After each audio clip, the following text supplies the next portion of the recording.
আবারও বৈঠকে বসছে ইরান যুক্তরাষ্ট্র। দুই দেশের ঐতিহাসিক ২১ ঘণ্টার বৈঠক কোনো চুক্তি ছাড়াই শেষ হওয়ার পর যুদ্ধ বন্ধ নিয়ে চরম শঙ্কায় ছিল পুরো বিশ্ব। কিন্তু পাকিস্তানের প্রধানমন্ত্রী শাহবাজ শরীফ এবং সেনাপ্রধান জেনারেল আসিম মুনিরের কূটনৈতিক তৎপরতায় আবারও বৈঠকে বসছে দুই দেশের প্রতিনিধি দল। কি থাকছে দ্বিতীয় দফার উচ্চ পর্যায়ের এই শান্তি আলোচনায়, বিস্তারিত জানাচ্ছেন তৌফিকুল আশিক। টানা ৪০ দিন যুদ্ধের পর ১৪ দিনের যুদ্ধবিরতিতে ইরান যুক্তরাষ্ট্র সংঘাত।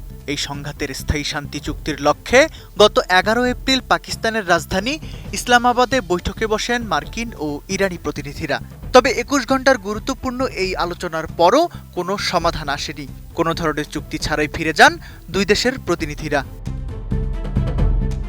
এরই মধ্যে পাকিস্তানের রাজধানী ইসলামাবাদে যুক্তরাষ্ট্র ও ইরানের মধ্যে দ্বিতীয় দফার উচ্চ পর্যায়ের শান্তি আলোচনার সম্ভাবনা রয়েছে। ইরানি কর্মকর্তাদের বরাতে এই তথ্য জানিয়েছে মার্কিন সংবাদ মাধ্যম CNN। আগামী সোমবার অনুষ্ঠিত হতে যাওয়া এই আলোচনাকে ঘিরে ইসলামাবাদের রেড জোনে নিরাপত্তা বাহিনীর তৎপরতা বেড়েছে। অন্যান্য প্রদেশ থেকে হাজার হাজার পুলিশ ও আধাসামরিক বাহিনী আসতে শুরু করেছে পাকিস্তানের রাজধানীতে। কোয়ালিটি সম্পন্ন আন্তর্জাতিক মানের still bar CSRM, committed for better still. জানা যায় সোমবারের বৈঠককে সামনে রেখে রোববারই ইসলামাবাদে এসে পৌঁছাবেন দুই দেশের প্রতিনিধিরা। মার্কিন প্রেসিডেন্ট ডোনাল্ড ট্রাম্পও এবারের বৈঠক নিয়ে যথেষ্ট আশাবাদী। তিনি দাবি করেছেন ইরান সম্ভবত আলোচনার সব শর্ত মেনে নিয়েছে, এমনকি চূড়ান্ত চুক্তি হলে তিনি নিজে ইসলামাবাদে আসবেন।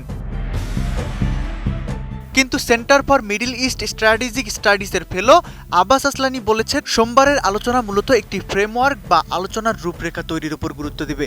অর্থাৎ কোন কোন বিষয়ে ভবিষ্যতে আলোচনা হবে এবং কার রেডলাইন বা সীমারেখা কোথায় তা নিয়েই চলবে দীর্ঘ দর কষাকষি।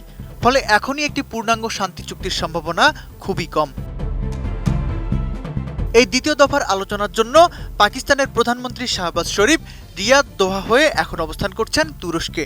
অন্যদিকে সেনাপ্রধান জেনারেল আসিম মুনির ২৪ ঘণ্টারও বেশি সময় কাটিয়েছেন তেহরানে। কথা বলেছেন ইরানের শীর্ষ সামরিক ও রাজনৈতিক নেতাদের সাথে। পাকিস্তানের পররাষ্ট্র মন্ত্রণালয় যদিও এখনই তারিখ নিয়ে কোনো মন্তব্য করতে রাজি নয়, তবে ইসলামাবাদের প্রস্তুতি বলে দিচ্ছে আগামী সোমবার বিশ্ব ইতিহাসের অন্যতম গুরুত্বপূর্ণ এক সন্ধিক্ষণ হতে যাচ্ছে। এদিকে লেবাননের সাথে ইসরায়েলের ১০ দিনের যুদ্ধবিরতি এবং ইরানের পক্ষ থেকে হরমুজ প্রণালী খুলে দেওয়ার ঘোষণা এই আলোচনার পরিবেশকে ইতিবাচক করেছে। তবে ওয়াশিংটন চায় তেহরানের পারমাণবিক কর্মসূচি সম্পূর্ণ বন্ধ করতে, আর তেহরান চায় তাদের জব্দ করা অর্থ ছাড় এবং আঞ্চলিক সার্বভৌমত্ব স্বীকৃতি। এই বিপরীতমুখী অবস্থানের মাঝখানে মধ্যপন্থা বের করাটাই এখন সবচেয়ে বড় challenge. Tawfiqul Ashik, ATN news.